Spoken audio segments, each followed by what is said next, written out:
جنت میں کون لوگ رہیں گے؟ حضرت انس بن مالک رضی اللہ تعالی عنہ نبی کریم صلی اللہ علیہ وآلہ وسلم کا ارشاد نقل کرتے ہیں، جنت میں ایسے صاف شفاف بالاخانے ہیں جن کا ظاہر اندر سے باطن باہر سے نظر آتا ہے۔ کسی نے کہا، ان میں کون لوگ رہیں گے؟ فرمایا، نمبر 1، لوگوں کو کھانا کھلانے والے، اللہ کے لیے یعنی مغیر۔ نمبر 2، خندہ پیشانی کے ساتھ ایک دوسرے سے ملاقات کرنے والے۔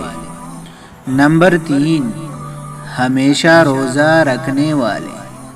نمبر 4، سلام کو عام کرنے والے۔ نمبر 5، رات کو جس وقت عام لوگ آرام کرتے ہیں، نماز پڑھنے والے، تہجد گزار۔ صحابہ نے عرض کیا، یا رسول اللہ، ان سب پر عمل کرنا تو بہت دشوار ہے، پھر یہ مقام کیسے حاصل ہوگا؟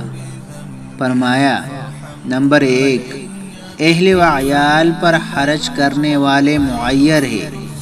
نمبر 2، سبحان اللہ والحمد للہ ولا الہ الا اللہ واللہ اکبر کا پڑھنا طیبہ کلام میں داخل ہے۔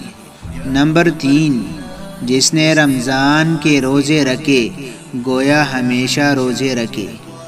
نمبر 4، جس نے اپنے بھائی کو سلام کیا وہ سلام کا پھیلانے والا ہے۔ نمبر 5، جس نے عشاء اور فجر جماعت سے پڑھی گویا اس نے ساری رات عبادت کی۔